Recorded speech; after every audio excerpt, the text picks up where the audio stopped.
put the volume down because what it does, there's a 20-second relay, so you'll hear yourself back. Okay. Yeah, I'll probably just keep it in the Zoom app so we don't have to worry about latency or anything.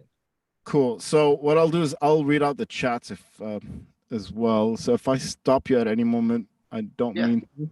It's just going. Are we going live here? Where are you? There we go. Okay. Here we go. We are live. Cool. How's it going, Alex? Good. Assad, how are you, man? Thanks for Yeah, having me. fantastic, man. Thanks for being on the show. Oh, we already have Electric Owl Works. Hey, Chaz, what's going on? I'm just gonna say, Chaz. Shout out to Chaz. He's got a great studio out in New York, and he's been following this and saying hello. And we got Brent on board. Brent is another drummer, audio engineer out here, and he's been joining in. So, hey guys, what's going on? So, how you doing, Alex? What's going on, man? I mean, it's great to finally speak to you in person, Yeah, physically. man. I wouldn't say physically, but virtually, you know. Yeah, right. I mean, we've done a ton of business and stuff, so yeah, it's great to finally put a face to the voice. Right, right. Yeah. Same here as well. I have to say something, guys. Alex really put up with me a lot through Vintage Gear. I mean, I asked him a shit ton of questions, and this many times I wouldn't buy something, and then I'd get it. But he was super helpful, and he was just, really, honestly, you've helped me out a lot with all your knowledge and honesty. That's why I was like, you know what, I'm just gonna deal with him. Well, thank you And so much, man. Yeah, that's exactly what I'm here for. Always happy to help out. and guys, Alex is also part owner and engineer at Lighthouse Sounds out in St. Louis, Illinois. Fantastic, beautiful studio. And as you can tell from the description, he's a consultant for Vintage King, our favorite toy store in the world. So welcome to the show, Alex. And I want to get started by just saying, how did you get started in this business? Like when you were young, how did it start being a musician and going into audio engineering and recording? If you Yeah, for can sure. So shed light. I started at a young age playing music. Started with classical instruments like the violin, and then got into the saxophone. At that point, I kind of fell off with those a little bit and was more interested in rock music, as a lot of us do at that young age. So then I started playing drums. I was in the drum line at school, and didn't really enjoy that much either. I wanted to play with other musicians who had similar music taste to me. So then I picked up guitar at around 11 and just started playing in various bands locally, and trying to tour out a little bit. As much as a 16-year-old can, you know what I mean? So at that point, just after playing in various bands throughout high school, I decided I wanted to be an audio engineer. I had heard all these great rock records, and that's definitely what I was into at the time, was rock and indie and stuff. And later that progressed to jazz and more classical stuff, as I started getting into the recording process and learning, hey, this stuff is pretty cool. So at that point, I decided I wanted to go to Columbia in Chicago and get my bachelor's in audio arts and acoustics. After graduating in 2014, I was chief engineer for a company called KMA. They're a management company in the Chicago area. So I was doing pretty much all the engineering for the artists that they manage, which they managed a lot of artists for the show The Voice. So I was getting to do a lot of, country and pop music and stuff for their artists. And then in, mid to late 2015, I ended up having a daughter. And Chicago is just, the living cost up there is astronomical. So, even sticking my kid in daycare for me to be able to work during the days was like, some people's salary for the year. You know what I mean? So I decided to end up coming back to St. Louis, and was freelancing at various studios. I was at Sawhorse Studios, Fat Buddha, Firebrand, Native Sound. All of those guys are fantastic, some of the best in the area. So if you're not familiar with those studios, definitely check them out. I've heard of Fat Buddha. Yeah, That's Fat funny. Buddha's great. I was at Fat Buddha on staff for over a year. Nice. Great guys there. John's phenomenal. And then a couple of their engineers actually transitioned over to my studio when we opened. So in early 2016, we purchased a building in Alton, Illinois, and opened our first studio.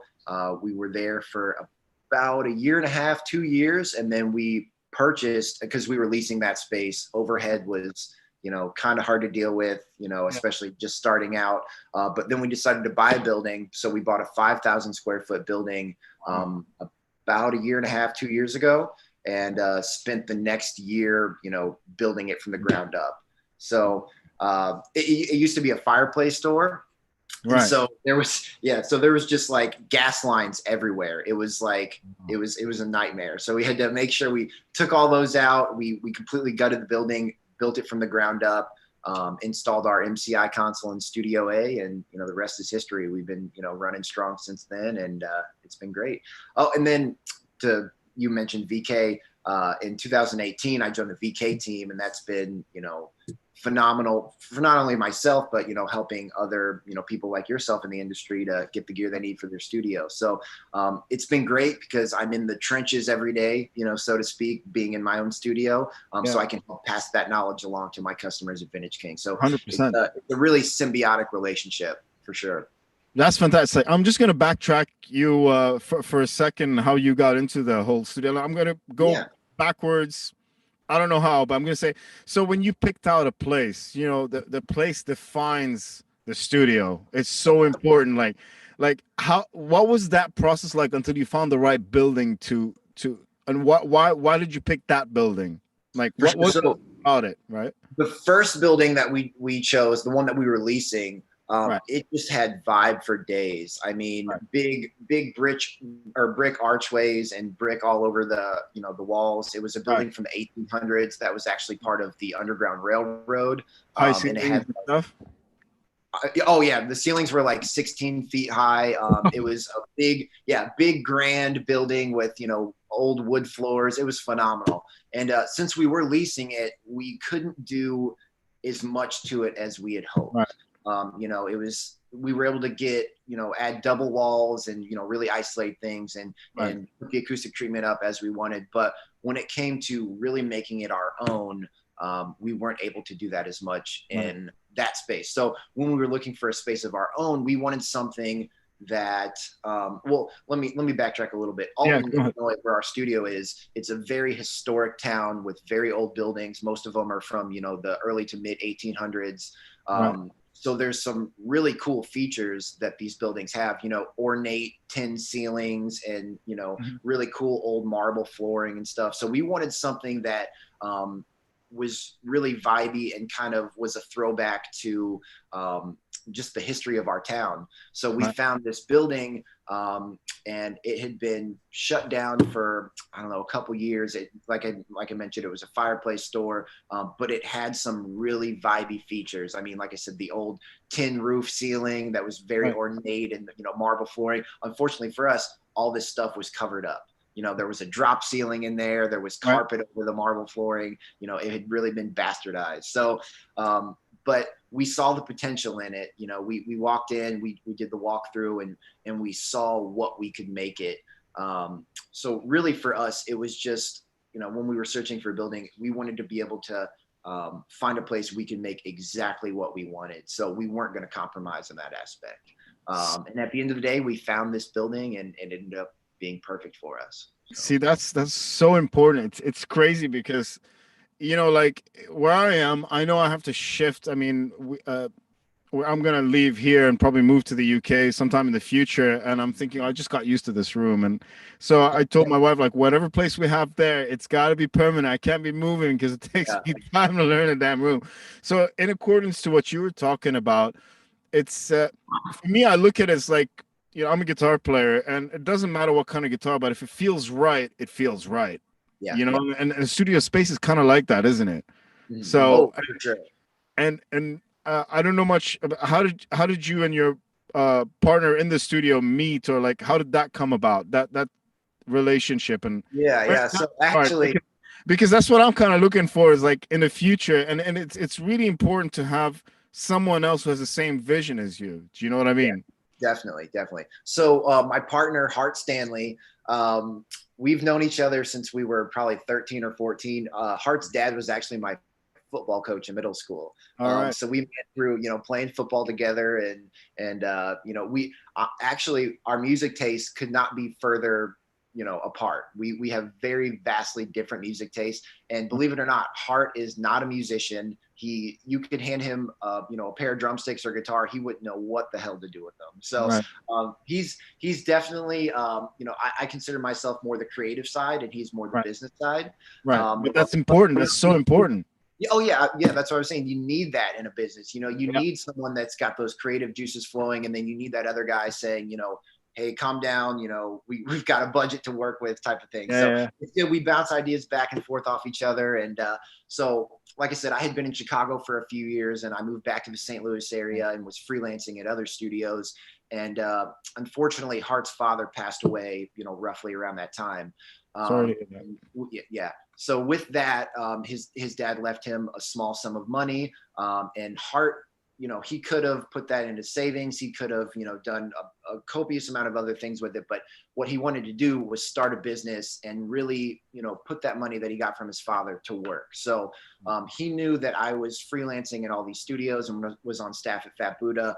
He approached me and another colleague of ours at the time, Brennan Struth, and he said, hey, let's start a studio. And if I'm being 100% honest, the first thing I told him was, that's the worst idea I've ever heard. Let's not do that.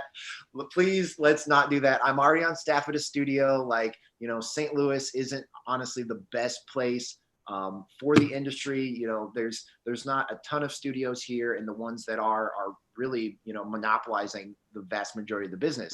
Right. And, at the same time, I was saying that because I was working at one of those studios that was, Right. doing all the business. So I was Right. like, I just don't see it working. And he was like, man, I really want to do it. Just think it over. Like, let's try to hash it out. So we gave Right. it a couple of weeks. We started looking at buildings and, just trying to get a rough budget together, how much we think it would cost. And it got to the point where I was like, man, this may actually work with the client base that I've built, that, because at the studios I was working at, they would give me clients, they would have clients come in and, schedule stuff and assign them to me. But I've got a pretty vast majority of clients in my own client base. So Right. I was like, man, with this base that I'm building, I think we could make it work. And, we had other engineers that were interested in joining the team, and we just decided to bite the bullet. So it was definitely a stressful process, but Mm. if the only advice I have for someone considering opening a studio is, man, just do it. Work really hard, work your Yeah. ass off, and do it.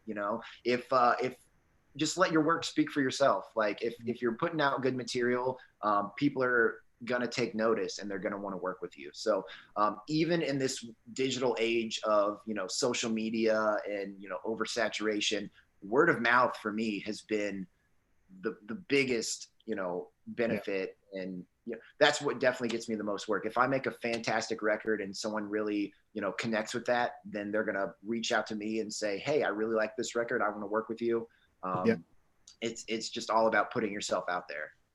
But I think that's the way it's always been throughout history. I mean, the guys we admire, Sheps, Barisi, all these guys, Albini, like it's not just the work they put out, it's who they are with the clients as well, isn't it?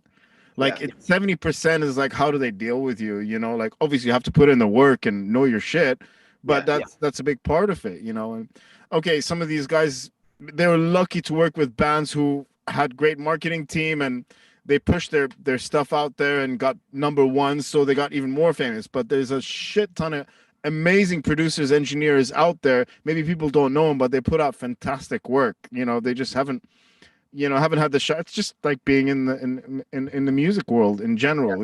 It doesn't mean they're not. There's some amazing bands out there. You just got to yeah. go find them, right?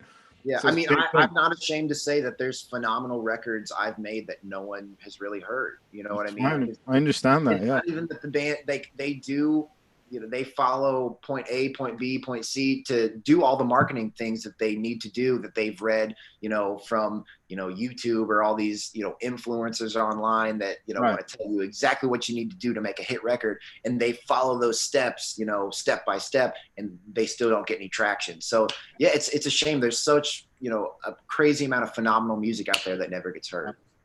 Yeah, it's funny. I was thinking about this whole Spotify thing, but that's a completely other discussion we'll get back to. But I want to get back to you for a sec. I'll get to that in a sec. So the studio came in. Now I want to get back to how you develop your skills in the studio when you graduated and stuff. A lot of people, back in the day, started as assistants, started doing whatever they needed to do to get around. And the first studio you worked in, or whatnot, was there a large format console? Was it a hybrid? Was it like, how did you get about, and how did you learn your craft from there? Yeah. So before I moved to Chicago, I had been pretty much just using a very, stripped down hybrid system. I didn't know a ton about what I was doing yet. I think I had, like a Tascam 8 channel interface or something. And, Right.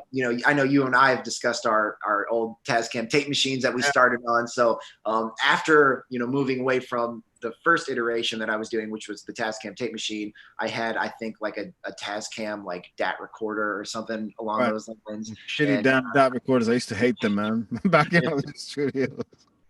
so starting on that, and just kind of learning the ins and outs of gain staging, and really trying to get it right from the source, because to me that's the biggest thing. 100%.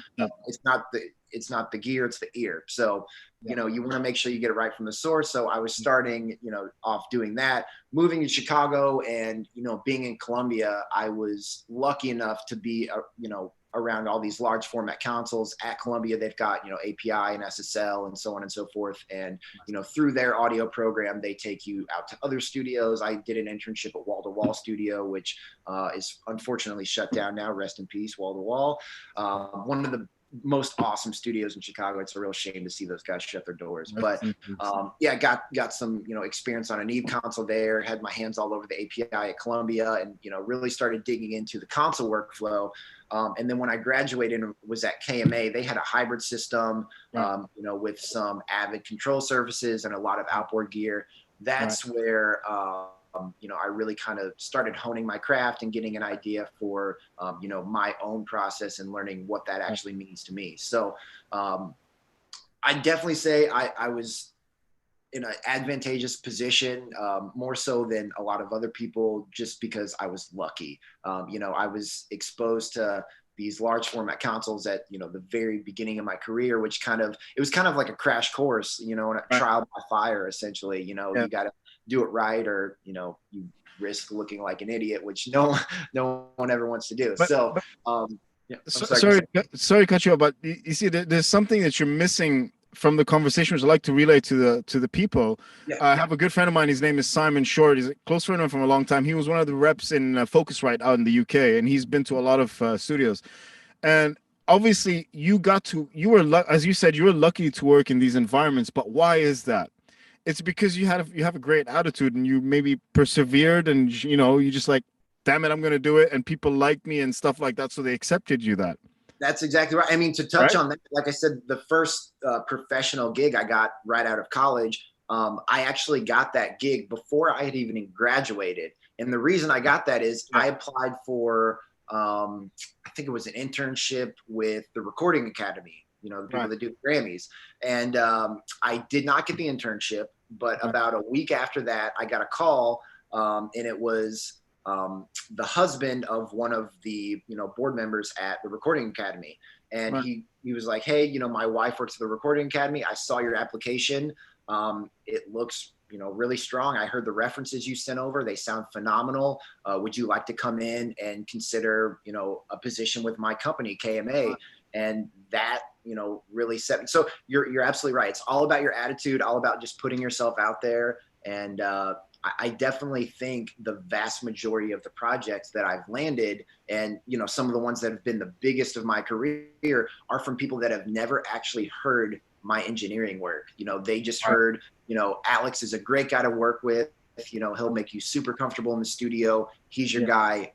Give him a call. And people will call me not hearing a thing I've done at all, except for maybe the band that referred them to me. But other than that, they're coming in totally blind, and I'll get them on the schedule just like that, just from making them feel comfortable and at ease, because I feel like that's really the most important thing. If you're not comfortable in the studio, you're not going to put out a good product. So it's funny you mentioned that. I just I mixed a single for this band. They got that kind of Pink Floyd, Peter Gabriel. They're a bunch of guys in their 60s and stuff. They're so into it, and they tracked, and they have a session drummer who I used to play with and do a lot of shows with, and a keyboardist with pros.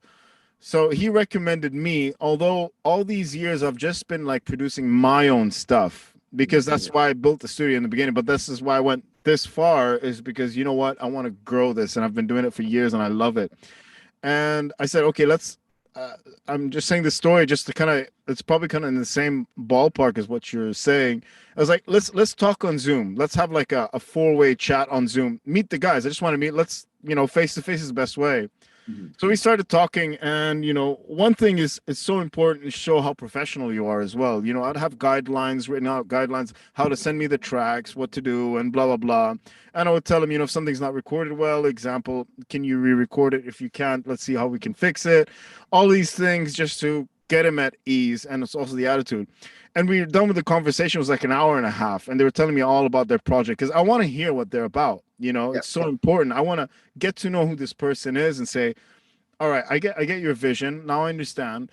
And that helps because being a musician and a composer myself and multi-instrumentalist as well, just doing all of this stuff. So this experience is golden for people like us because there's some engineers who are not musicians, they got great ears, but coming from a musician perspective, for a person who writes, I've always recorded my first few albums live in the studio all together.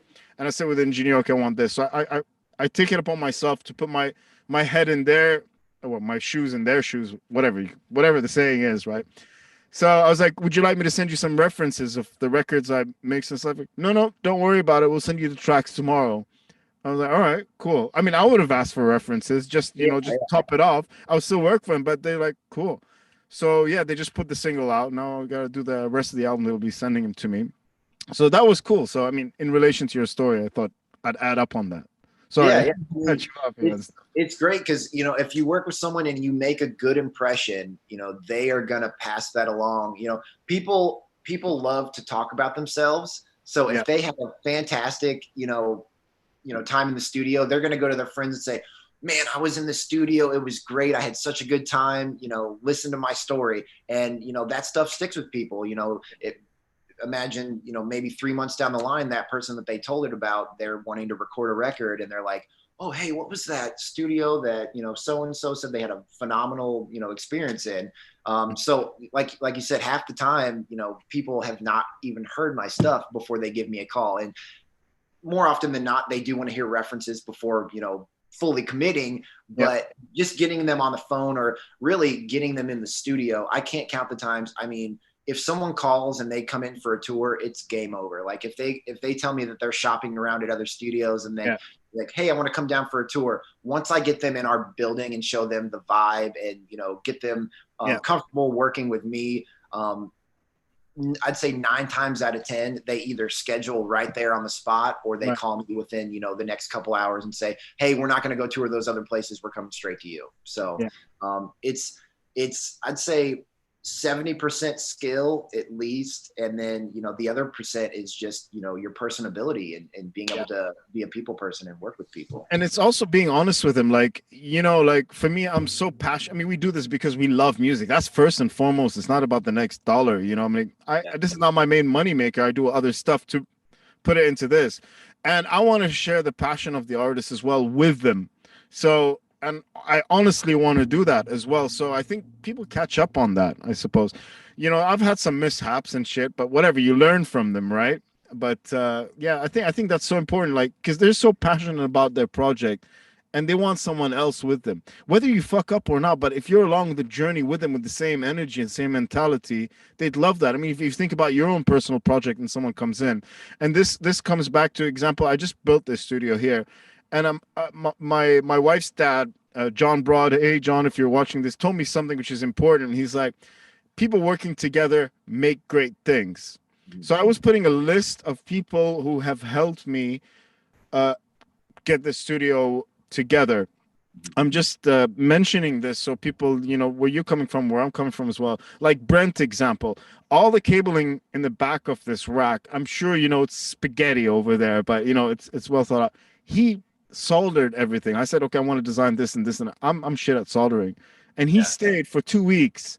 I have shit ton of DB25s and XLRs, like hundreds of them in the back there. You don't want to know, and like people like him made this happen for me. People like you, because of the gear. So I'm very appreciative of that. And that shows the passion of where we are right now to be able to work with artists and other musicians and they feel that. You know, if you feel where you're set up and where your experience came from, and you appreciate where it's all coming from, it'll show with the other person. I don't know. Do you think, you know? I totally agree. Yeah, yeah. It's So especially being in the studio, working, whether it be a full record that's taken you months and months, or yeah, a single that you're just doing vocals on that takes you an afternoon. Regardless of the time spent, you're still working hand in hand with that artist, and yeah, feeding off each other. So it's always a symbiotic relationship. You have to be giving as much as you're taking, and vice versa. So yeah. it's definitely a hand in hand relationship in that aspect. But I forgot to mention, you got to know your shit too, by the way. You have When to you're know your going on shit. that, Yeah. that's important, right? You don't be like, oh, how do I bust this here and in front of the no, no, no, that's not good. But no, Yeah. obviously, do your homework, work hard, and so forth. So okay, so you went in from this studio to that studio, and then all that experience you gathered. I mean, I can go into details, but I think we get the big idea of it. And now you have Lighthouse Sounds, which is Yeah. fantastic. So in the studio these days, we're into the rock and roll business. We love recording bands, we love producing bands and doing all of that stuff.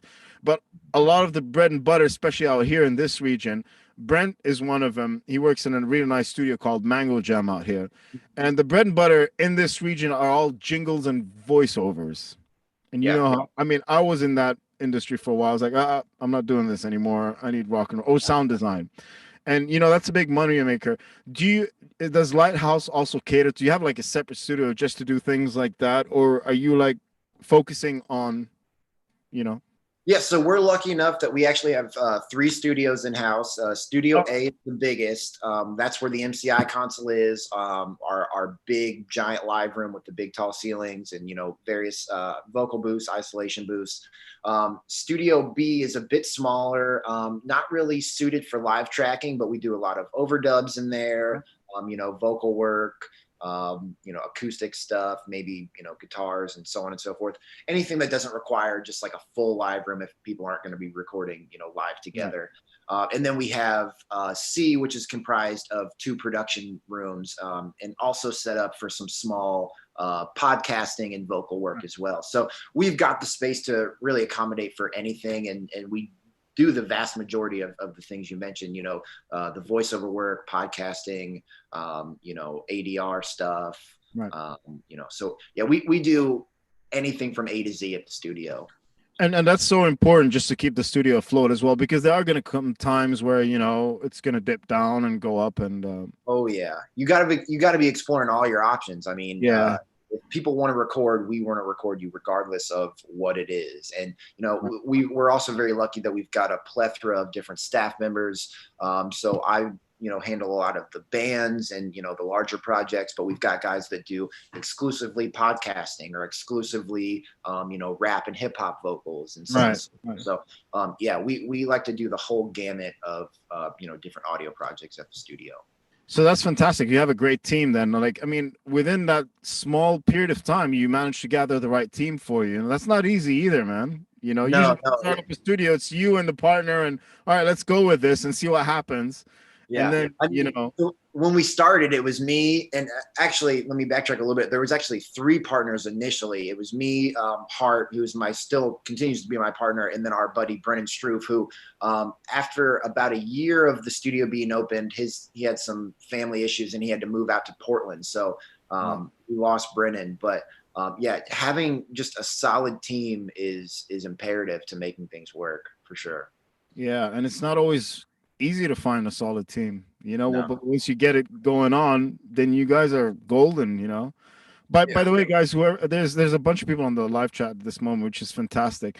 I just want to let them know, if you want to check out Lighthouse Sounds, there's a link in the description in YouTube. Do it after we finish this live chat though, and check out the studio. It's pretty bum. Oh, I just got one question here. Brent's asking, question for Alex: what's the strangest customer request you've had while working at Vintage King? Hmm. That's a funny one. That's an interesting one. I've had I've had a couple guys, that will buy stuff and they want to hide it from their wives. So they will request that because we ship everything with like VK tape on it and with an Yeah, yeah. invoice inside and so on and so forth. Right. And they've had me do some kind of inconspicuous things to the packages to make sure that when they receive it, it looks, like they didn't spend thousands of dollars at Vintage King. Right. So that's probably one of the sillier, more common ones. Actually more common than you would think. Oh wow. Um, but man, there's all sorts of weird requests and stuff that we get. People wanting us to service like $100 microphone that would cost more to service than it would to buy like a I brand. know. So yeah, just silly stuff like that. Really, I'd say the vast majority of people that come to Vintage King are really passionate about audio and know their stuff. So the amount of silly and kind of maybe weird requests or things that I do at Vintage King is not as interesting as the guy asking the question is probably hoping for. But Right. No, I mean, eventually, nobody like people who are not into pro audio or not passionate about it. Why would they even be interested in Vintage King? But the funny part is, 2 years ago, my wife asked me what do I want for my birthday, and I told her I want a Royal R10. Like something not too expensive for her to buy. yeah, I'm like, so she's like, where do I go if I want to buy like Vintage King? So she contacted and then she got it to me, and it was funny because she put it in different boxes. She's like, "What about this Aventone one?" I'm like, "No, I want that one." All right. So she's a designer and artist, so she put a big box of the Aventone ribbon or something other box, and I kept opening. I'm like, "Oh, sweet." I didn't want to say anything. I'm like, "Oh, this is okay, cool." And then I kept opening up another. She put in boxes within boxes, and then it was the Royal R10. I was like, "Oh, sweet, thank you, love." that's really sweet and clever of her to do. That's awesome. Right. And she told me, she kept saying, I love these guys. My mom, my wife, she doesn't know about much about the audio. She knows a little bit, but she's not into it. She's like, I love the guys at Vintage King. They were awesome. Like, that's I love that you give that impression to people who are not even into audio, and they just love. Every time I mention Vintage King, it's like, oh, I really like these guys. I'm like, cool. Yeah, I mean, And I'll get emails or thank you notes from people that maybe it's a mom or dad that's buying stuff from their for their son, and right, maybe they ask like a probing question to their son, like, hey, what do you want for your birthday or something? And whenever they get an answer from their son or daughter, it's always like, I don't know what he's talking about. Can you help me? Like, what is this product? Like, point me in the right direction. And, I'll get these phone calls or emails or thank you notes that are, just people that are ecstatic with the service and, thank you so much. I never would have been able to do this without you. So yeah, I mean, that's one of the best parts of the job is helping people just, make informed decisions. Cause I never want to, let someone get burned because that's so easy to do these days on the internet with, the vast majority of products that are out there. It's easy to make a wrong choice. So it is, right? And it's also who you're dealing with as well. I mean, I've dealt with a bunch of different companies throughout the years, and yeah, you guys have been great. And it's funny because sometimes I go on chat. I don't know if you're there or not, and it's great your system. I'd be like asking a question. Oh, look, is Alex dealing? I'm like, yeah, he is. Is he there? I'm like, yeah, sure. Let me put him in contact. I wouldn't even mention your name. Is like, oh, you're with Alex. I'm like, yeah, cool. And like, yeah, wow, yeah, what a fantastic system. Because I'm always comfortable talking to you because we already built that repertoire somehow. exactly. So Yeah, I yeah. ask you, and I trust your opinion for sure. And I just want to give a shout out. There's Tiger Country. I think these guys know you. I can vouch for Alex working on our album right now. Such a great engineer and producer. Yeah, sweet. So you know these Thank you, guys. Matt. Thank you, Tiger Country. Those guys are phenomenal. I'm working on their record right now. Love to hear it. It's very a couple of the songs are very Pink Floyd-esque, kind of like what you mentioned with that Right. band you were working with. Yeah. But a very eclectic group of songs. Yeah. It's fun. I'll definitely send you some examples once you Yeah, I get would love that to. stuff. I mean, this is what it's all about: is exposing. And Tiger Country, if you can leave a link or sorry, a message down on the comments if there's a link to your stuff, just please do it so the rest of the guys can check out your music as well. And yeah. Anyway, so oh, there's a train of thought I forgot. I wanted to ask you about. Oh yeah. Okay, so how did you go about? I know it's going through history and stuff like that, but I love the journey behind it also. You had Lighthouse Sounds, and then what made you go to Vintage King or vice versa? When did you have time to do that, or how did you get connected with all of that?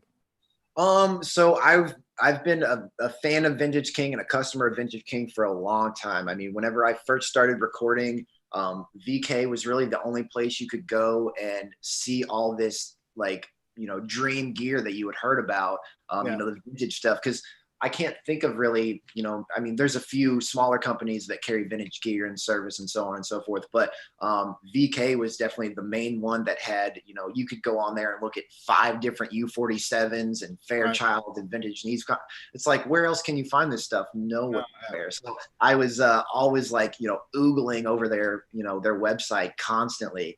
And when I every moved back, day. yeah, it can be So hard on my pocketbook to look at. Yeah. So yeah, I was just always looking at their stuff nonstop, and it got to the point where I was like, I wonder if they've got any open positions. I feel like it could be good for the studio. Like I imagine I can probably get some deals through them to get some stuff for the studio. and get to try So out stuff as well. what's Uh, that? and get to try things out as Oh, well. exactly, Yeah. exactly. It's been a huge benefit of working here as well. But so I saw they needed a consultant in the Illinois area. So I hit them up as just kind of a soft inquiry, not super serious. I was interested, but I was like, oh, I've got the studio, I've got a daughter now, I've got a lot on my plate. I'm not Yeah. sure I have the time to make this work. And so submit an application just like as kind of a soft thing to do, not really super interested in the process. And then I got a call back and they said, hey, we want to, chat with you, just a quick, introductory interview and just kind of see what you're all about. So I did that. And the lady I spoke with was Kim Nera, who's actually the head of HR over at VK. And Right. we had a fantastic initial conversation. And I was like, hey, my only concern is, I've got my own studio. How much time are you going to need from me? Like, I can't do this, I've got to be able to balance it essentially. Cause, my Yeah. studio is very important to me. I've built it from the ground up with, my partners Right. and that's my livelihood. And that's, one of the more important things in my life. So, at the end of the day, they were kind of ecstatic with that. They were like, we want someone that is using this gear every day. We want someone in your position that is, experienced in the recording industry, who is making records, who can make recommendations for people. And, not just another sales jockey that's, answering phone calls. So, Yeah. Exactly. um, Right. yeah. So I ended up having a second interview with the sales manager at the time, Rob Gasper, and Ryan, who was at the time just another sales guy and is now the president of the company. So did an interview with them. They, loved me as well. Asked some technical questions that, like, hey, what's the op amp in an API, 550A, silly stuff like that. And I was able to knock those out of the park. So they were, Nice. able to realize I know my shit, so to speak.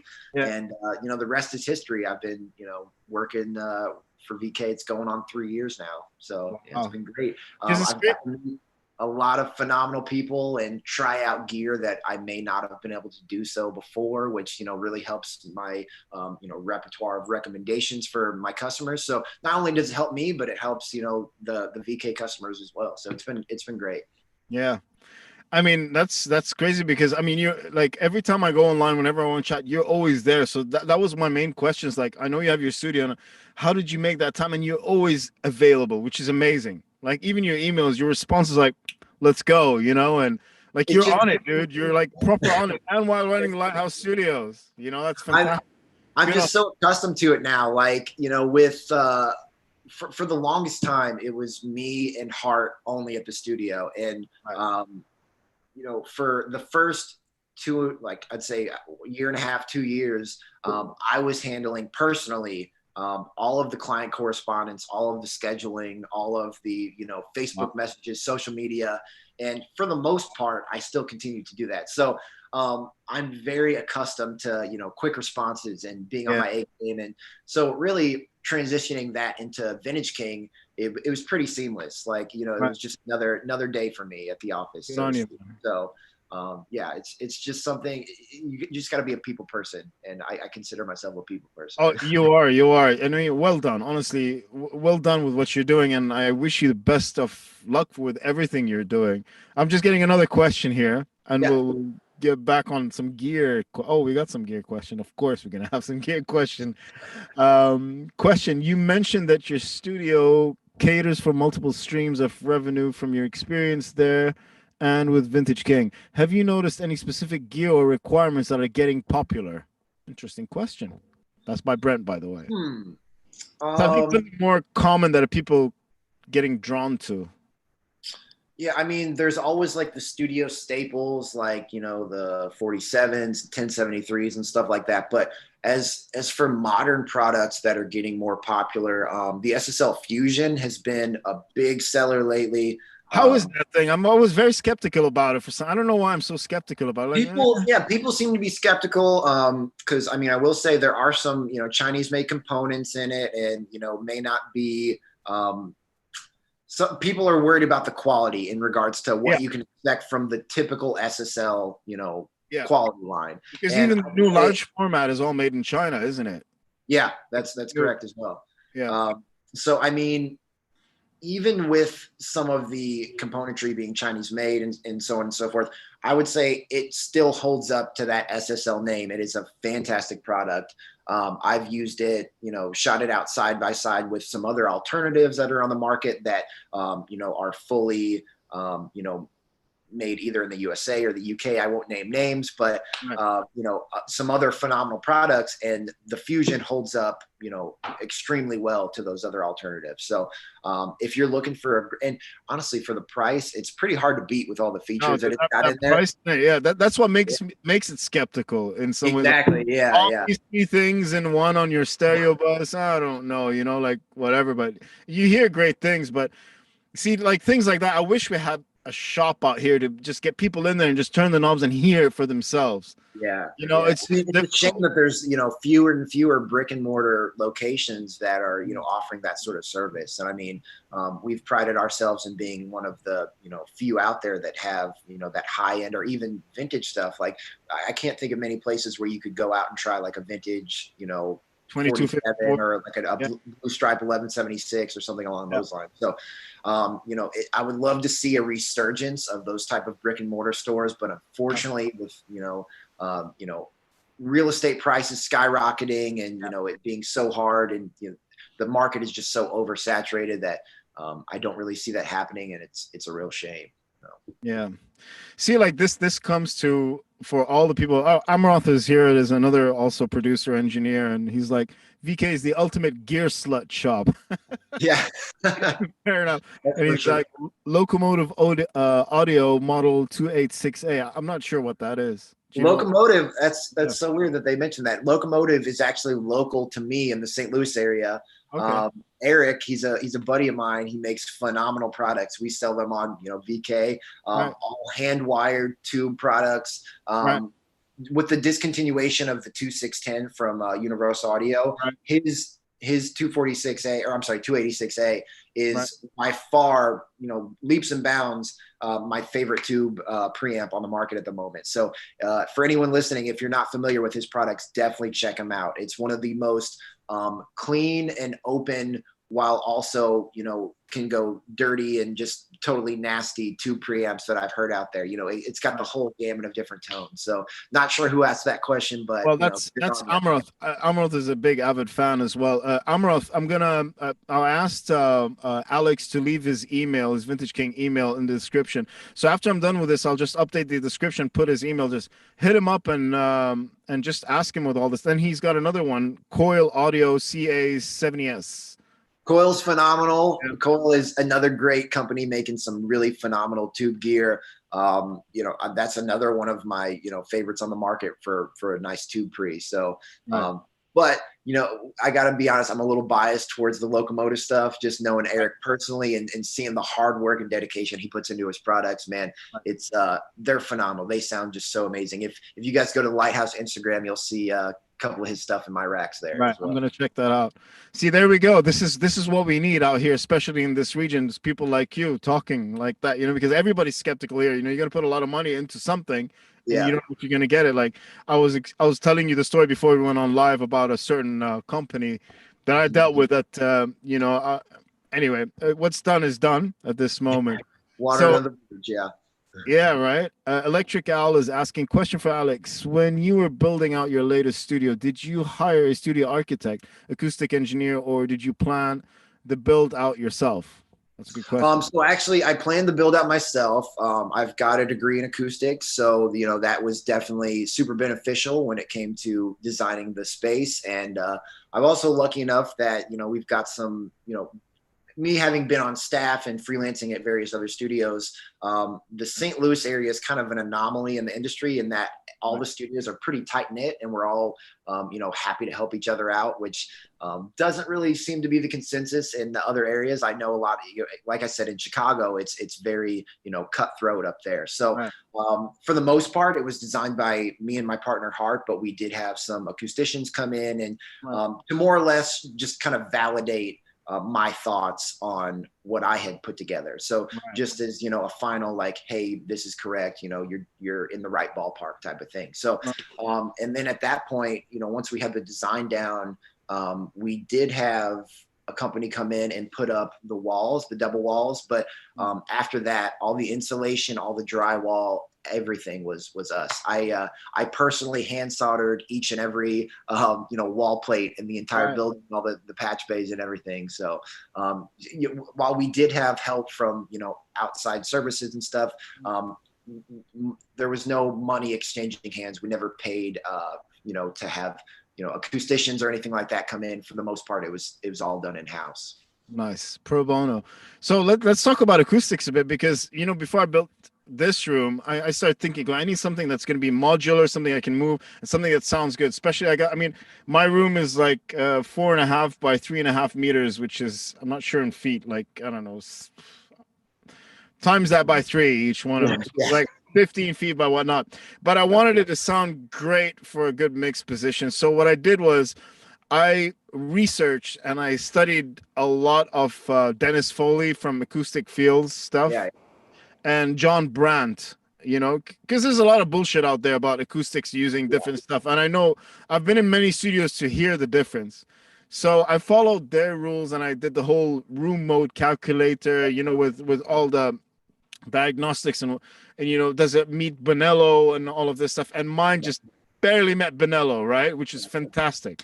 But I built 7 diaphragmatic absorbers. I took their schematics and went and built them, and man, honestly, my room sounds beautifully balanced. I've recorded vocals in here. I'm going to record a drum kit in here. I'm just Yeah. loving the sound of this room.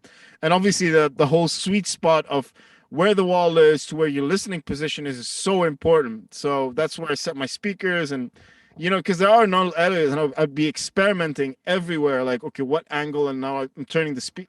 It's a lot of work, man. But in the end of the day, it's so important because this room acoustics is like a big EQ for the room to make it Oh, sound as balanced as possible.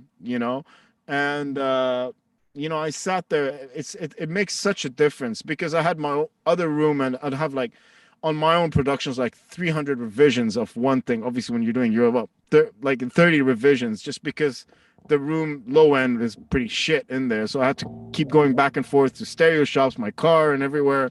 Come like, oh god, how am I gonna deal with this crap? And I had my N-Stens, which I've used for many many years. I'm used to them, but the low end on N-Stens are not there, right? So I basically, had to, yeah. I had to figure them out. And then I got the new Genelec ones, and like, wow, cool. My N-Stens are just hanging in there right now. Yeah, yeah. you know. But yeah, yeah. Anyway, so it's so important, and it's good that a lot of people go to audio engineering schools, but a lot of them miss out on the whole acoustics thing, and I think that's so important. You know. Yeah, yeah.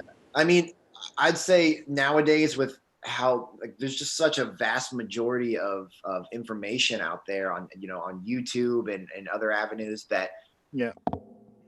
that a formal education is much less needed than it used to be. I mean, Right. um, I would say 90% of the stuff I know about engineering and recording and so on and so forth, I didn't learn at Columbia. You know what I mean? I Right. learned from firsthand experience or, hanging out 100%. with other engineers. And, Yeah. going to Columbia, getting my bachelor's degree there did not teach me how to be an engineer. It taught me how to be, business savvy. It taught me how to Right. be a people person. Right. It taught me the social skills I need to, be prosperous in this industry. So when it comes to the actual technical and recording knowledge, like, yeah, you can sit in a, audio 101 class and learn about compression ratios and, Right. logarithms and shit all day. But is it going to help you in the real world? Probably not. You know what I mean? You need to get down there, sit in front of a compressor and move some knobs. You need to hear And what's going on. learn the damn thing. Yeah, yeah. I mean, humans are, we learn by doing. We Yeah. don't learn by, you can only learn so much by just reading and trying to absorb information. It's really when you start applying that information that you really start to understand what you're actually doing. So yeah, I mean, it's all about, really diving in and just getting that firsthand experience. 100%. Like, I mean, speaking of gear, like each piece of gear, I'm still learning. I'm learning something new every day about it because some of it's pretty new. I always look at it as an instrument. I'm a guitar player and I delved in. I learned the whole jazz, the whole thing. I've done a lot of that. And you got to keep grafting. You never stop learning. It's the same thing. It's like another instrument to figure out as Yeah, well, yeah. And yeah, it's and it sounds different to different people. Like you might like something, someone else might not like it. It's like it's an interesting, or it can be in the ballpark. It's like just music. Like someone might not like the blues, some other person might love the blues. Maybe it's a matter of taste as well, Yeah, very much and so. how you put it together in your head. Like if you're a guitar player as well, right? So if you're playing like in a funk band and you're playing 16th note rhythms going on there, maybe some other guy might do 16th note rhythms, but with silences in between every bar or any second note, whatever. That's his way of doing it. It's kind of the same thing. So the combination of putting whatever gear you have into, like, example, what's your stereo bus example? What do you usually slap on your stereo bus? It depends. So, one of my go-tos is putting it through a pair of Cappy VP28s to get some kind of Right. that console tone, like not Right. quite summing, but just running the stereo mix through there. How's the cap stuff? I've never used it. I know it's the Oh API stuff, but you know what? man, I love the Cappy stuff so much. I mean, I wish we sold the Platinum series at VK. I've been pushing Ryan to bring on that line for the longest time. Because honestly, if I had the choice, I would pick Cappy over any API stuff any day of the week. Really, huh? And Yeah, it's cheaper as well because it's I got phenomenal. into their site for this guy who can send you the modules and make them for you as well. Yeah, yeah. That's pretty dope. And once we were talking about, was it JDK, who used to JDK, work for API and now is JDK? And yeah. his stuff is so fairly, I've never used it. I don't know how it sounds, but It's phenomenal for the money. Like, yeah, it's definitely hard to beat for the money. Definitely, I'd say above quality line of like the stuff you're gonna find in like the Warm or the Clark Technic stuff. right. So not quite Neve or BAE quality or so on and so forth, but Right. man, his stuff is phenomenal, and Yeah. it's got a great vibe, like kind of look to it as well. It Yeah, I really know. studio ready, Yeah. so to speak. Yeah. He just needs to stick to the 1U racks rather than two because we have no space anymore with the Yeah. 2U. Come Yeah. on, dude. Like the original API dual EQ is a 1U rack, but Yeah. Oh, but just going back to the Cappy stuff, man, Jeff over at Cappy is just a mastermind. His products are phenomenal. I mentioned I have an MCI console. I right. saw Welcome to 1979 down in Nashville. They retrofitted my same console with Cappy pre's, and they've got, so in the channels, you can switch between the MCI pre and the Cappy pre. I Oh, would nice. love to retrofit my console to do that, but I don't see that Why happening. not? But You, I mean, what? I've already got a ton of Cappy stuff at my studio. Yeah, okay, fair enough. So yeah, no real Just need to to. rack it all in there, or do And we something. were like, you and I were talking earlier about how I'm not a big fan of that MCI anyway, with it, Right. EQ not being detinted, and Yeah, it's an old fickle beast. I love it, but yeah. it is it's definitely seeing some years for sure. Well, I mean, one of my dreams is to have a large format of my own. I was looking at the 5088, the Shelford stuff that Neve is putting out Yeah, because it also has automated. It's got automation with your DAW, which is genius. That's exactly what we need these days.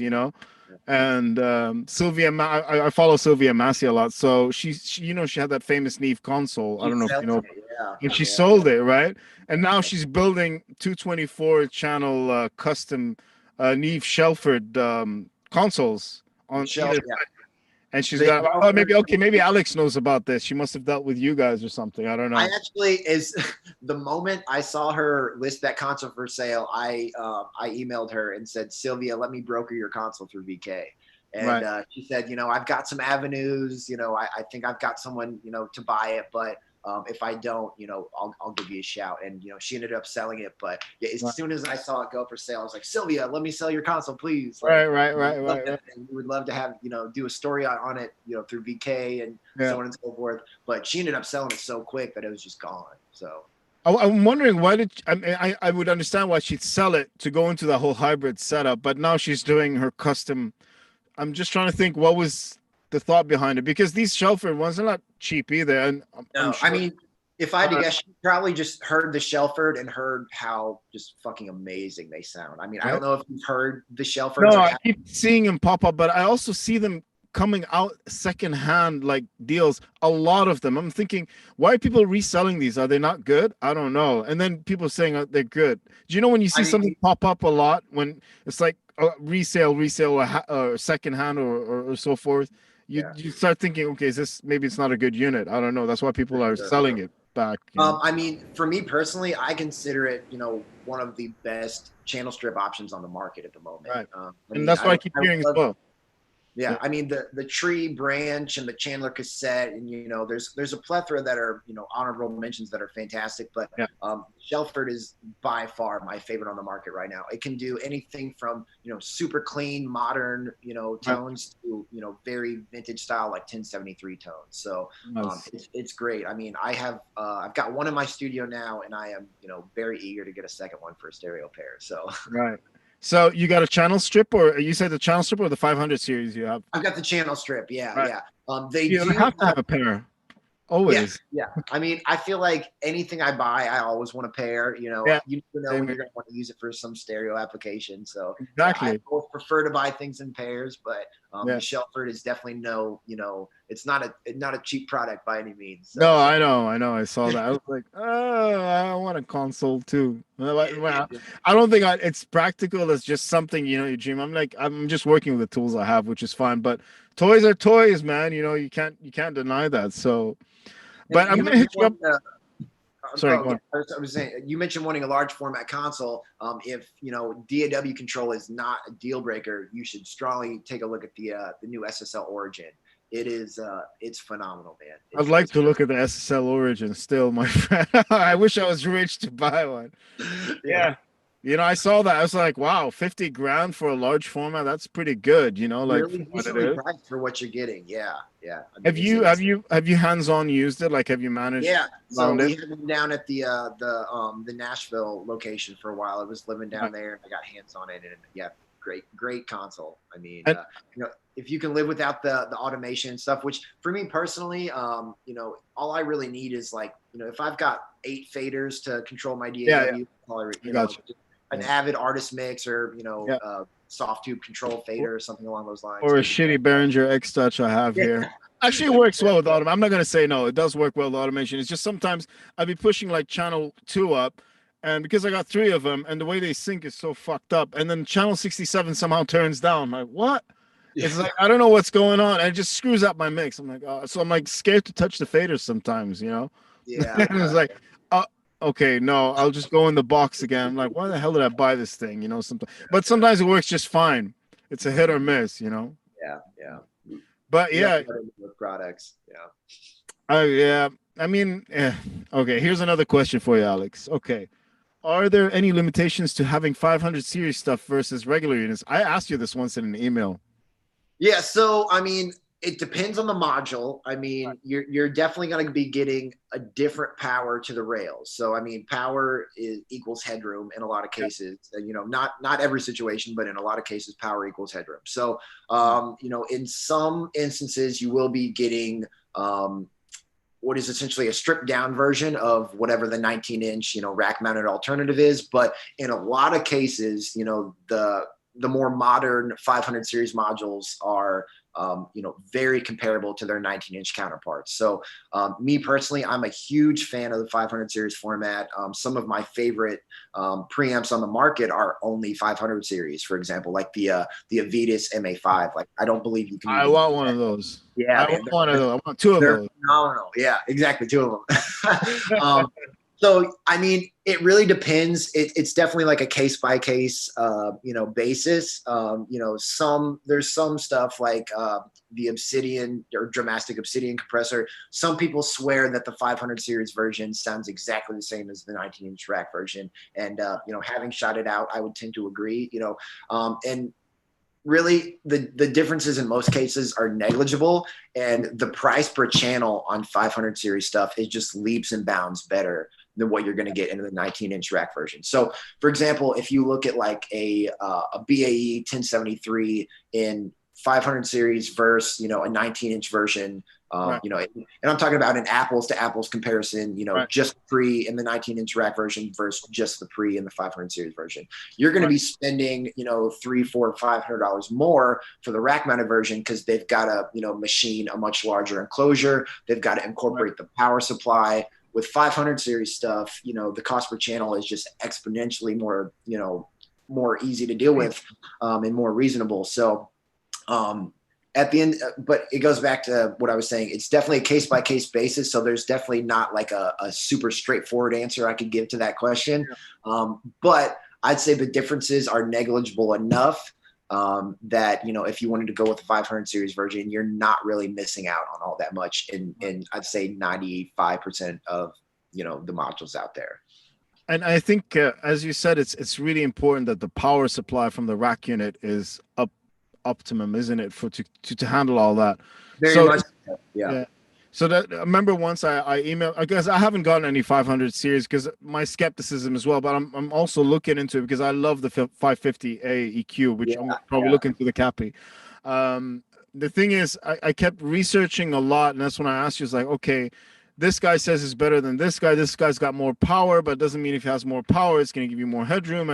And I just got confused with all the racks. So which one is the right one? Because in the end, I want to be able to also stereo link if I need to stereo link them out, or some of them don't have the D sub, and D sub makes everything so much neater than having a bunch of wires.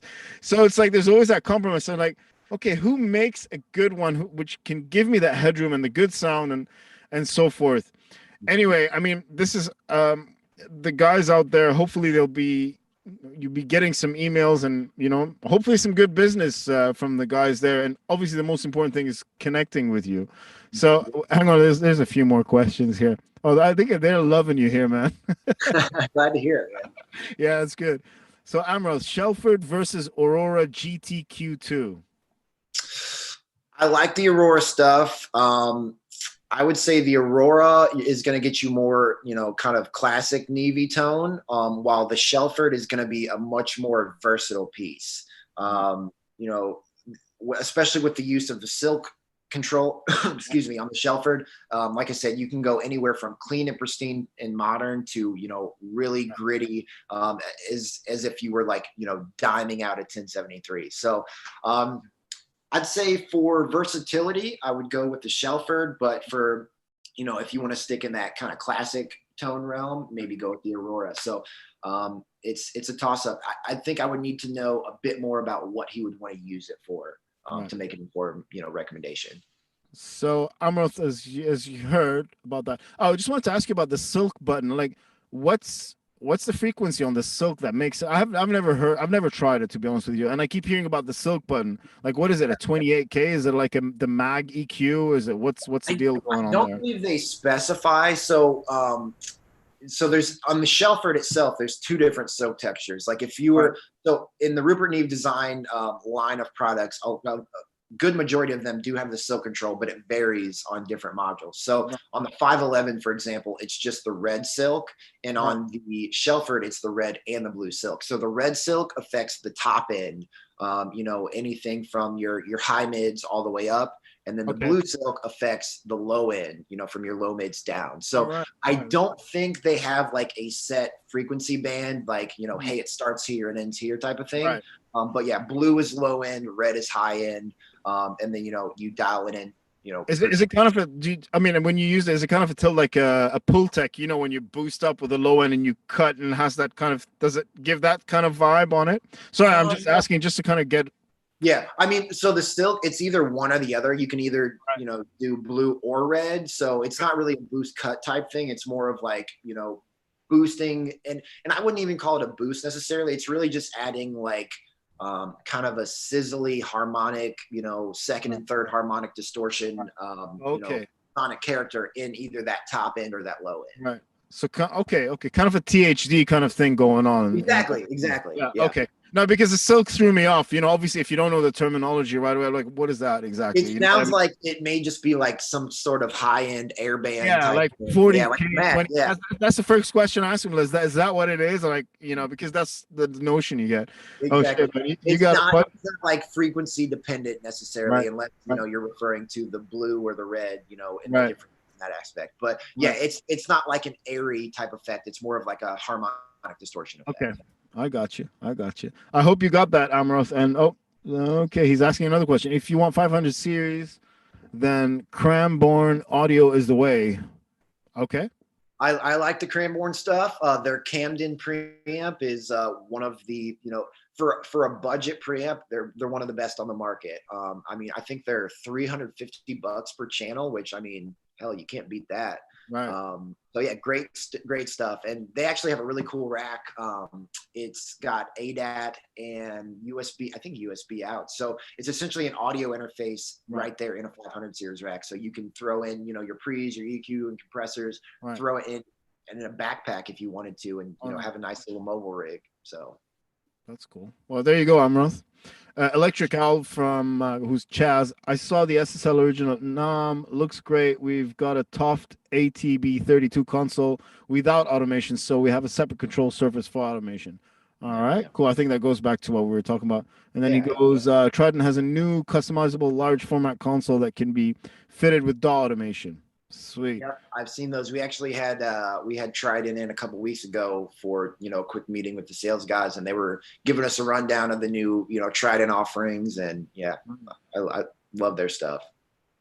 Another question for you, Alex, from Electric Owl again. I'm in Buffalo, Niagara region, upstate New York. Which vintage King office should I contact? So, Chaz, I'm just gonna leave Alex's email in the description, and yeah, you guys just. I hope you don't mind if they just. Yeah, no, that's great. That's great. If anyone stuff watching, like if you've that. got any technical questions or any gear inquiries or just want to talk shop, feel free to reach out. I'm always happy to help out. Sweet. So now I want to ask you a question. Yeah. So, my converters, I got two Apollo 16s because I needed 32 outs. And I've always been a Apollo user since they came out. Actually, I had the silver face and I sold that. And I updated to this. And they sound great. I mean, I have to say they sound great. Now, I'm also looking at like the Burl ADC as a stereo, right? So if I run my mixes after that, then I start thinking, okay, is it gonna? I mean, obviously, it's a little. I mean, you can make anything sound good if you know your gear well, but this is just kind of a vanity question. Uh, have you played around with the ADC? Like going, I mean, is it gonna make that big of a difference? Is it a massive noticeable difference from the X16s? Have great converters. I have to say, like they really do sound great, and compared to even the X8s, when I gave it a test at the shop, it's like, all right, there's a little bit of a difference there. Obviously, if I'm being picky, but anyway, besides the point is you can make anything sound good if you want it to sound good. But anyway, going back to the ADC, I suppose.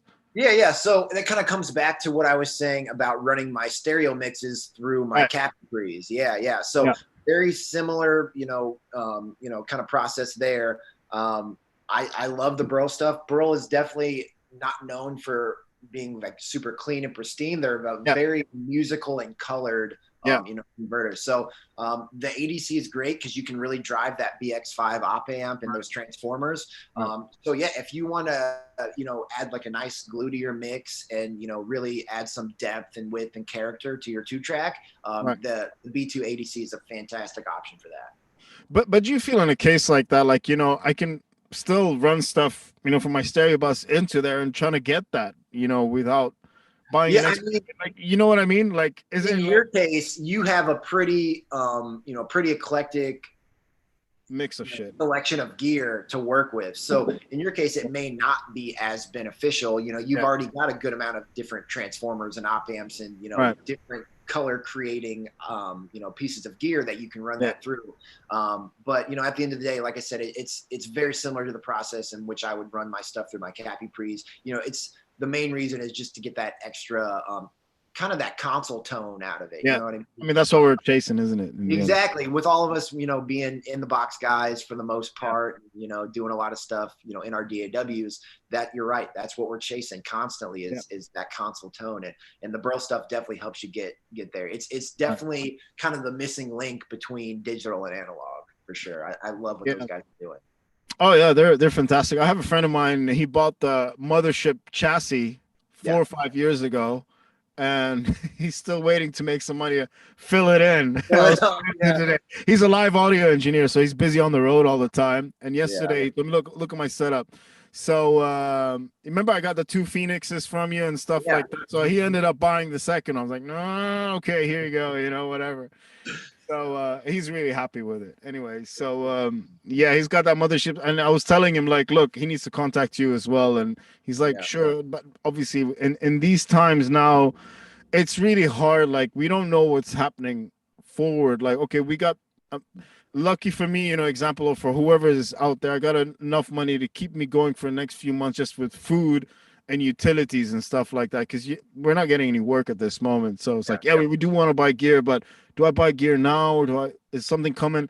Like the world is in such an unpredictable state, funny enough. A weird spot for sure, man. It's very I don't want to say like a scary spot, but it can be scary sometimes, you know what I mean? It's Yeah. very uncertain and humans don't cope well with uncertainty. So Right. it's definitely been a crazy times and strange times for sure.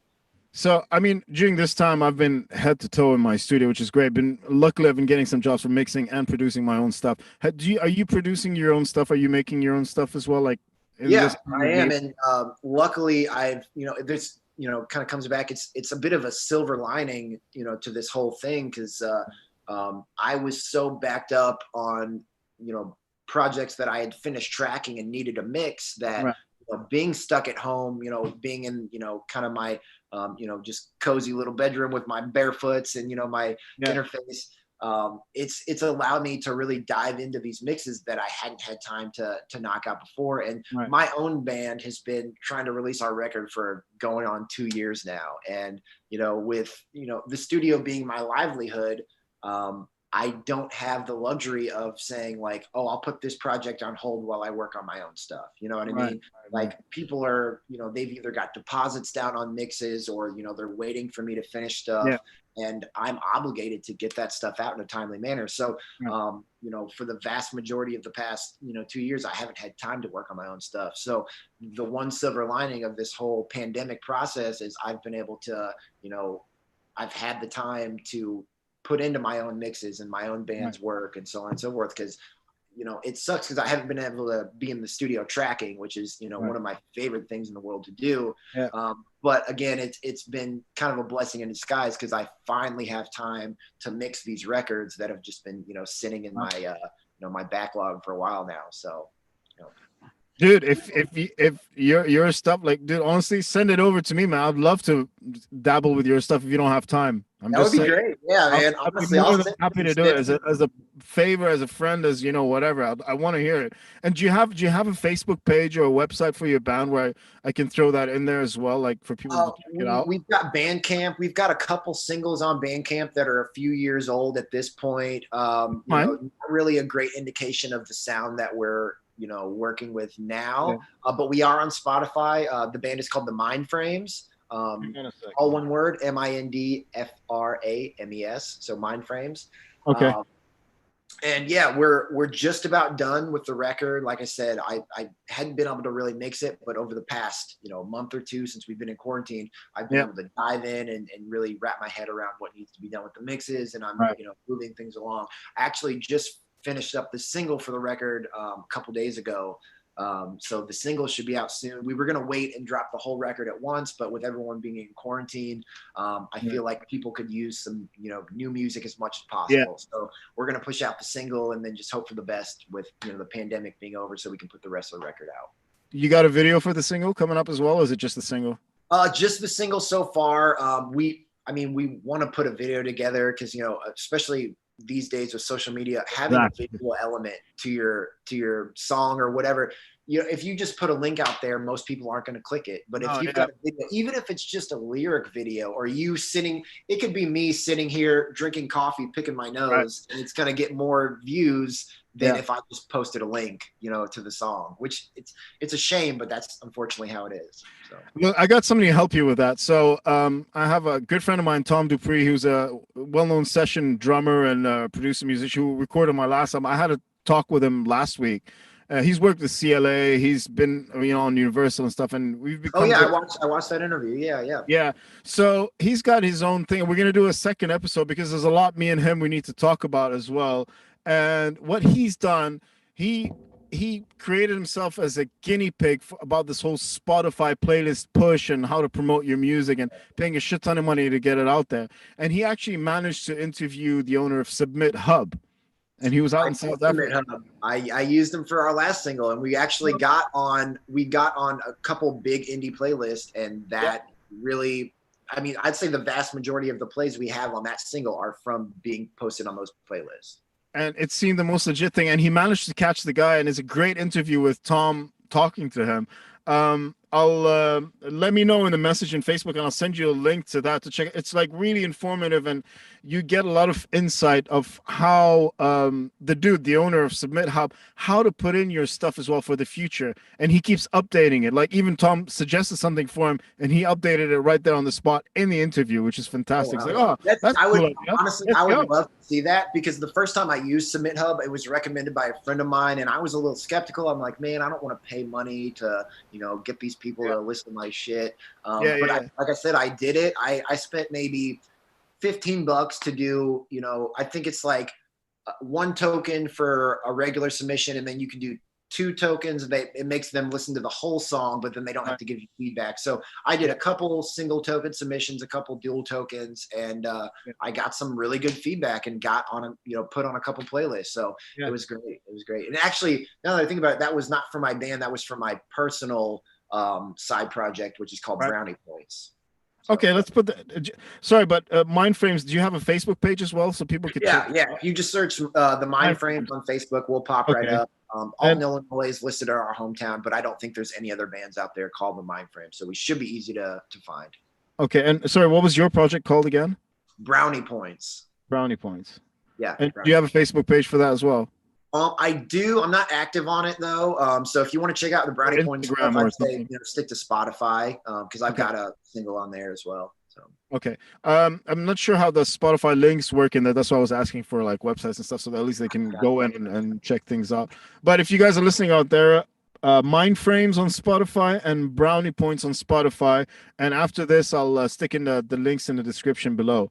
So listen, what I'm gonna do to help you out, I'm gonna connect you with Tom. Tom is an awesome dude, man. He's out in Nashville, by the way. And I told Tom, and what like he's in that scene, so he's got Ryan Hewitt, he's got Reed Shippen, and he's got fucking Vance Powell over there. And I Yeah. try to look, yeah, like what are you doing? It's like, no, I'm doing my own thing. I'm like, yeah, I know you're doing your own thing, but he's done so well, and he's just got a lot of knowledge. So he delved really deep into this whole Submit Hub and whatnot. And I told him I was going to talk to you actually today. So, let's. And this is what it's all about. So maybe if on Facebook, I'll connect you with him if you want to ask him more. I'd be He very really interested in delved that. in. Yeah. Yeah, he'll be more than happy to help you out. Yeah, yeah. That's wait. Hang on. There's questions popping up, and I'm trying to. Okay. Oh shit! The list went up. I need to. One sec. Sorry. It's like so small. All the writing's so tiny. I think I need glasses. I don't know. Looking at a screen all day. You should ungive shout. All right. Electrical works.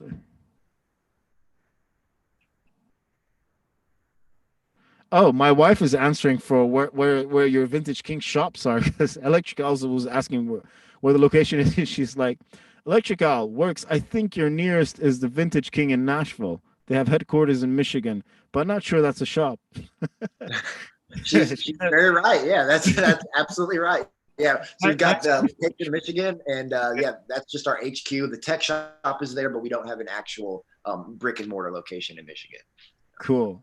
So I think I'm gonna I think maybe sometime in the future we'll definitely continue this on. It's been fantastic talking to you, but there's a couple of things I wanted to ask you before. So there's a lot of guys who've been in the box or at home studios and they want to get more pro. And Mhm. I mean we both know the answer, but let's hear it from you. It's like, what's the first thing that if someone wants to upgrade their studio to invest in as in pro audio, would you recommend a better mic or a preamp? I would say at the end of the day, the microphone is going to make a bigger sonic difference than the preamp. Yeah. But you definitely don't want to be running a Flea 47 through like a junk preamp, adding all this noise. So it's you want to have a nice balance. I would say it depends on the gear you're starting with, but start with a good mic, because when it comes to sonics, and the character that you're hearing from the microphone, that's going to be much more dictated by the mic itself than the preamp. Preamp does make a difference at the Yeah. end of the day, but the difference is much more negligible than what you're going to get from the microphone. So, Mm. go to a place like, if you can, come to VK where we've got a ton of mics set up and you Yeah. can try them out. But if not, call up your engineer friends, call up, local studios and see if you can just come try out some different microphones. You definitely want to make sure you're getting the proper mic that's suited for your voice. Cause I mean, everybody has a different timbre to their Yeah. voice.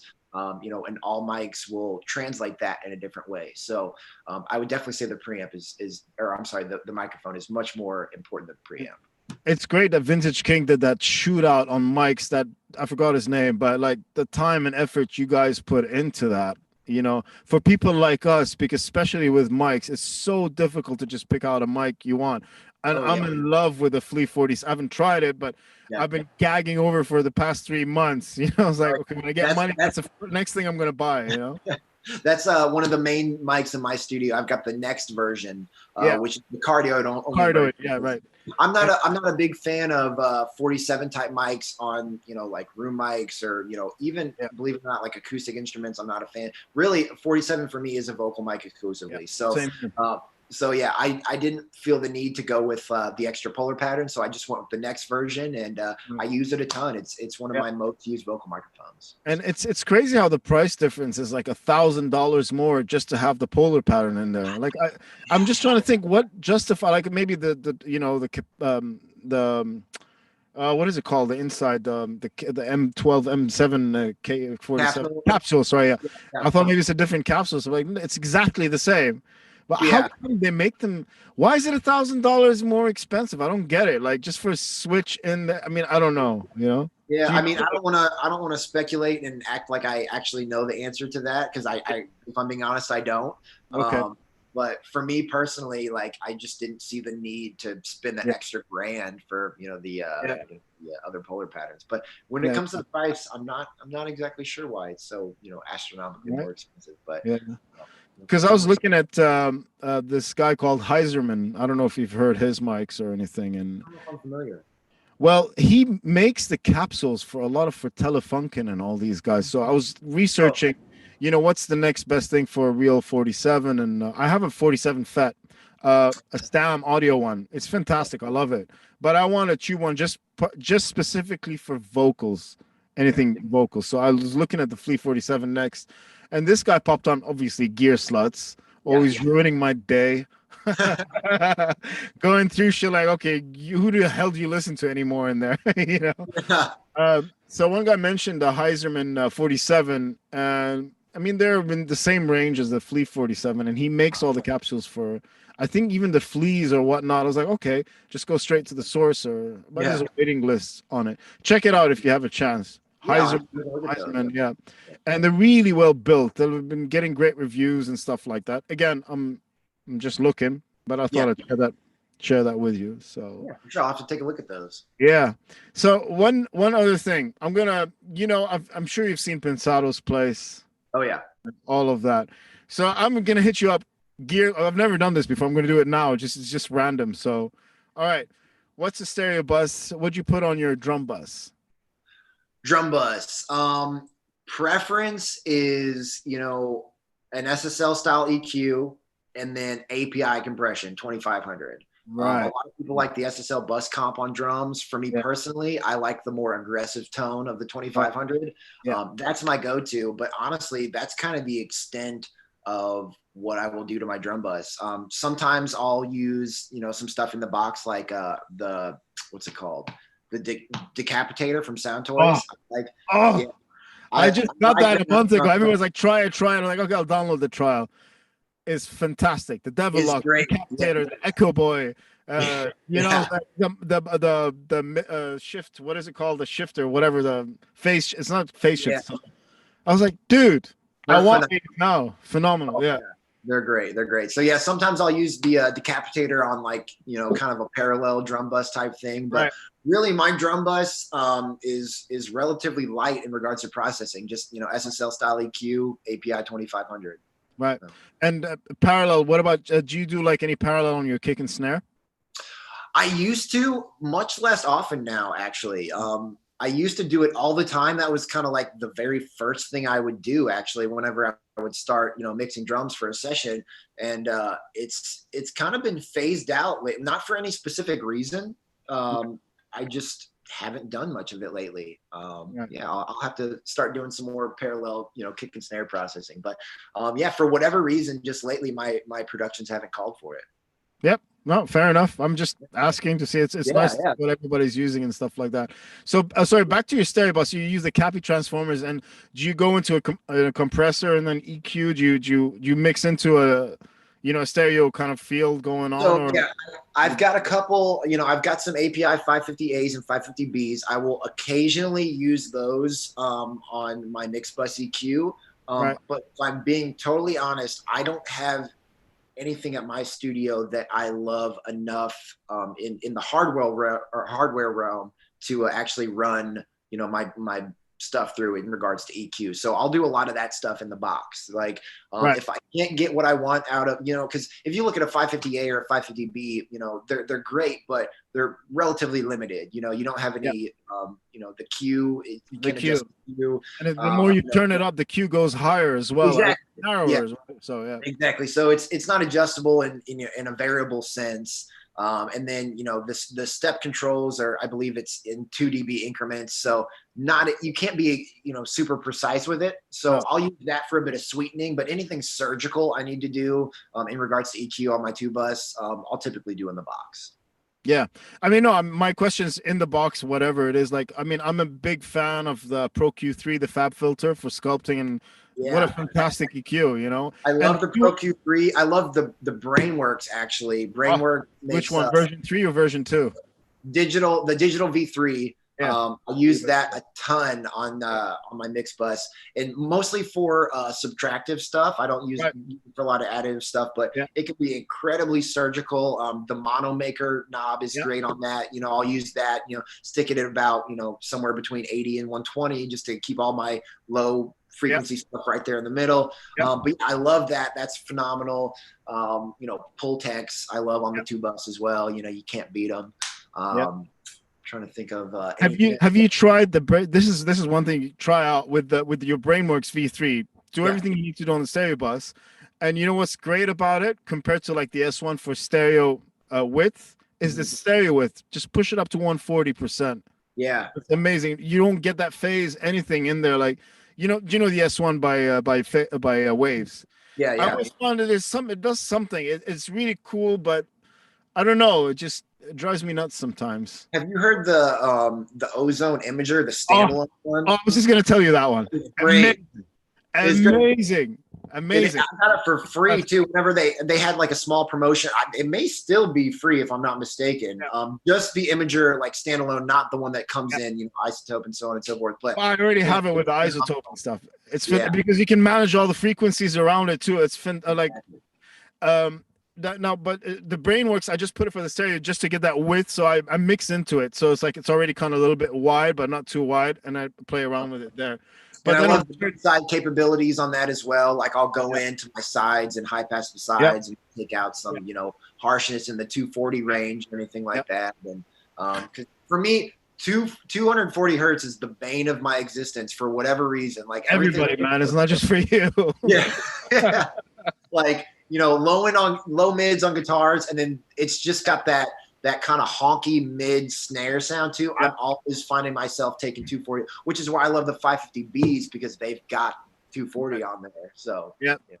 Yeah, I mean, I really use a lot the UA API 550, and they're great. I think it's fantastic. The plug-in version. I don't have a hardware version of it. I think it's pretty yeah. cool. When it comes to plug-in versions too, I love the Slate one is great as well. I don't know if I've never used any of the Slate stuff. It's just been I only have the UA waves and the Fab filter. Really, I don't need more than that. It's Yeah, like, I'd say for me personally, the Slate stuff has kind of replaced a good amount of my Waves plugins. okay. There's nothing they really have that can really outperform the stuff that I get for like Brainworks and Sound Toys. But when Yeah. you compare their emulations to that of like the Wave stuff, I just prefer the Slate. It's Right. more, and with it being in the virtual mix rack, everything is all in one plugin. You don't have to Right. add a bunch of different plugins, kind of like what Sound Toys has with the effects rack. So. Yeah, I haven't messed around with the effects about it. Usually the sometimes I'm always just using one of their plugs, not two, or Yeah, it's yeah, always the decapitator or the devil lock or the yeah. echo. Man, if you try Boy actually has some phenomenal reverb tones on there as well. If Oh, you go, dude, I messed around with that thing. It's amazing. oh, It's it's great, amazing. it's great. Yeah. Check out Starlight on there. One of the actually a record I just put out this past Friday for a band called Lumet. I think you saw my post. I think you liked the post I shared. Yeah. I saw that. Yeah. Their record, I used an effect on the single that they put out called The Gleam. It's called Starlight in Echo Right. Boy. It is one of my favorite reverbs I've ever heard. It's so it just doesn't sound like anything I've ever heard before in regards to a reverb. So definitely Yeah. want to check out. It takes I a would, little bit of fiddling to get it, exactly how you want it, but it's a great option on there. and that's what they've done. Like when I first got it, it was like you usually go to the presets just as a starting point. And when I opened mine up, there's no presets. I'm like, oh great, now I have to go into this thing Yeah. seriously. It's like put it up. I'm like, okay, cool. Oh wow, and it just sounds Yeah. fantastic. It's just Yeah. it's a really good piece of. We got other questions for you. Sorry, I don't want to keep you too long. We'll be over in a minute. We'll be over in a minute. I once one bought an AP. Okay, that's not a question. Open case, PayPal, bank. Okay, happy ending. But that's okay. There. Some Amaranth bought an API 2500 off of eBay for $1,600, which is a good deal, and it was a scam. The poor guy. I'm sorry, dude. I'm Man, so sorry. That's just so man. shit when that happens. All right, I want to ask you what's on your vocal bus.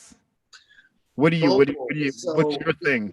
it varies. For Mike, it'll usually be my Fleet 47 or a U87 sometimes, but more often than not the 47.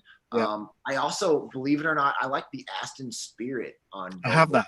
It's a fantastic mic. It's great, man. It Right? sounds like a mic that's like 4 or 5 times its cost. It's great. Right? So depending on the vocalist, I'll use that. It's a little just a tiny bit darker than my 47. So if I've got a voice that's real airy or has some like kind of honkiness going on the top end, I'll opt for maybe the Spirit. But SM7 I use, I got quite that. often, Yeah, it's great. especially if I'm doing like metal vocals or anyone like screaming or Rap anything as like that. well. Like that Yeah, hip rap hop as stuff is well. pretty good. Yeah. Try So this, Mike. Have you ever tried the M88?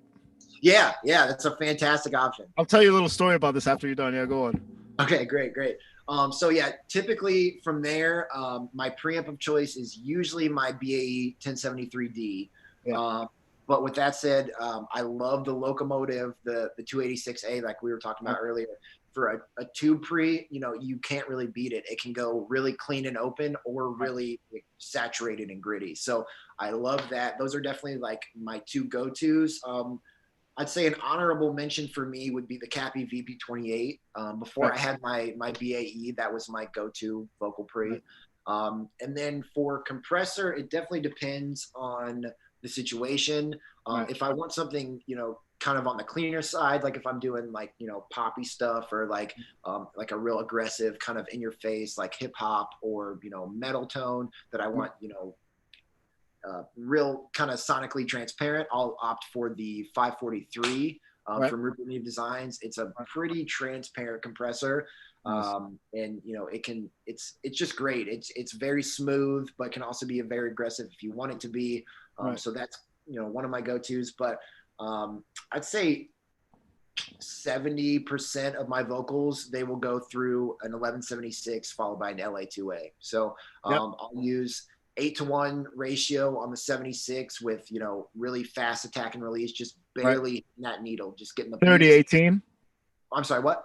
30-18 Yep, threshold at 30-18, 30-18. Yep, 30-18. and release at slow and attack about 3 o'clock. I mean, you play with it. It depends on how Well, fast. for me personally, I'll go pretty fast, like medium fast release, but pretty fast attack, and then Yeah, just fast attack barely and medium release. barely just be tapping those peaks, and then just smooth it out with the LA2A after that, and then you're good to go. And I'll Yeah. go pretty heavy on the compression with the LA2A. Right. Sometimes I'm hitting 15 dB of compression, and you don't Yeah. really even hear it.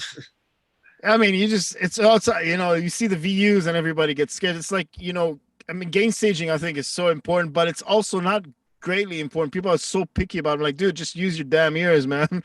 Make sure it's not clipping and whatever. I'm like, I had a friend of mine come in and he was like, your levels are hot. They're not clipping, they're just hot. Yeah, I'm like, yeah, so.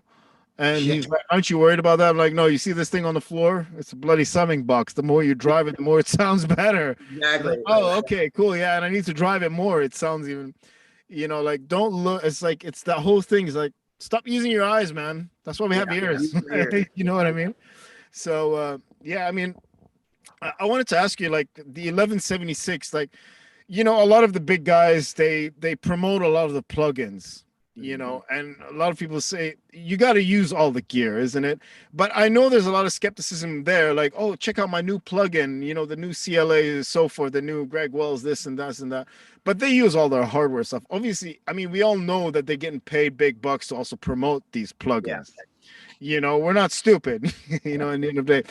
But now, Black Lion, they released their Bluey, which is based off CLA's famous Blue 1176. And I love CLA. I love his work. He's great. I love him straightforward, all that ambition stuff. And like when they did this show where he was mixing in the box, you can tell he doesn't know how to use bloody Pro Tools, which is fine. He doesn't need to, right? It's all right. You got the SSL, that's your workflow. But then he was promoting the new Bluey, and they had a shootout, obviously, with one vocal going into his original Bluey, and that one. And I wanted to ask you, because I mean, for that price, for a nice 1176, I love the Blue Star. I've always loved the Blue Star. I use it on the UA all the time. The Revision A is fantastic. I'd like to get a hardware example, and I'm not going to spend on a Universal Audio or Yuri original $10,000. Like, come on, that's just for me. That's overkill, But have you heard this thing? Have you managed to play around with it? The Bluey Black. I haven't had hands on it, but I have heard sound samples that we've received from BLA and not CLA, BLA, Black Lion Audio. Black Lion. And so I have heard some sound samples. It seems to be pretty impressive for the money. Right. It has some nice added features over the original. Like I believe it's got a wet dry knob, if I'm not mistaken.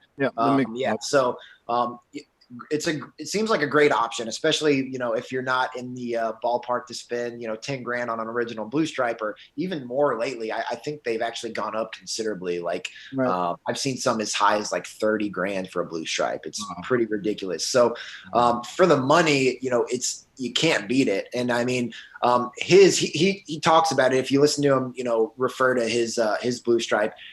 He likes it so much because it's broken. It doesn't sound, there's some stuff going wrong with it. And apparently BLA has done a really good job of trying to, emulate that circuitry and get it.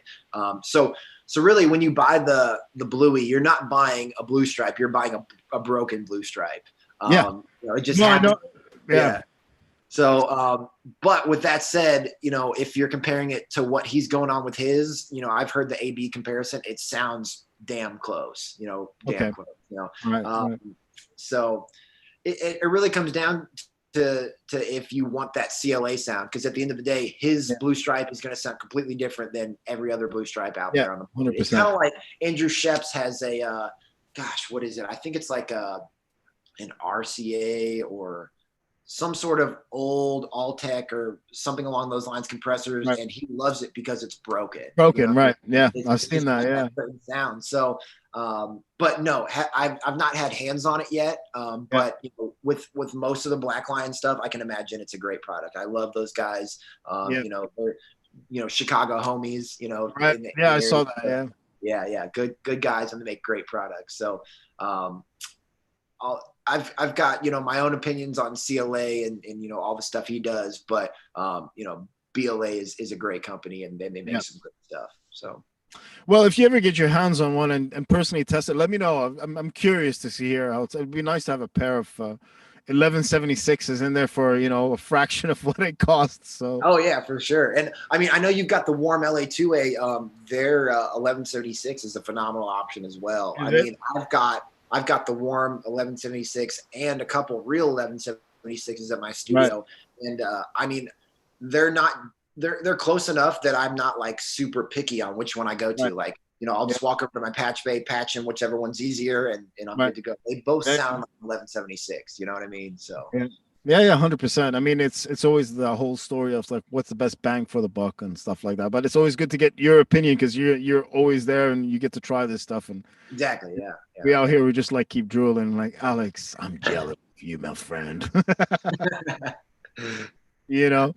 Anyway, Alex, I'm gonna wrap this up now, and I just want to say it was fantastic talking to you, my friend. And I'm so Yeah, happy we actually got to meet in person, face to face, rather than emailing and yeah, messaging it and all was of that great. stuff. It was great. You've been a great customer of mine, and you've put Thank a you. amazing studio together for yourself, and I'm Thank really you. looking forward to seeing what you do with it all. So, Yep. if you're ever in the States, man, I would love to meet up sometime and Oh, definitely. face to face. Yeah, Definitely. And you too. And anything you need from me out here, like I feel like I really would like to get VK somehow out here in this region because there are if aficionados going on. It's just the market is saturated more for jingles and VOs here, unfortunately, in yeah. sound design. There's Mhm. not much rock and roll. There are the few people here, but and I always think like I would love to get like Alex or VK out here to see, but is it feasible? I don't know. It's like crazy. Yeah, yeah. But anyway, we'll talk another time on this. And I just want to say thank you very much for all your time and your effort. And guys, whoever is out there, please do check the links. Check out Lighthouse Studios. Give Alex a call if you need anything from Vintage King, any advice. He's there as well. Check out the band Mind Frames, Brownie Points, and the latest single he put out, the Starlight with the. Is it called? What was it Yeah. called? Oh yeah. Lumet is the band, and the Right. Gleam is the Gleam. song. All right. The Gleam. Yeah. And Starlight was the the equivalent. reverb that I was recommending All to right. you. I used on Oh, that the production. preset. The Yeah. preset on. Yep. Okay, Yep. cool. That's one. All right, dude. And if you got any mixes, you want me to like, if you, I got time on my hands, and I'm doing whatever I can to practice and keep mixing. I would love to give it a shot if you want. Oh, great. I'd love to Yeah, send you some stems, man. Yeah, for sure. We can please, definitely work please that do, out. All please right. do. Great. All right, Assad, it dude. was a pleasure. Thank you so much for having me, man. Thanks again. Same here, my friend. You take care of yourself and have a good day. Talk to you soon, man. Cheers. See you, buddy.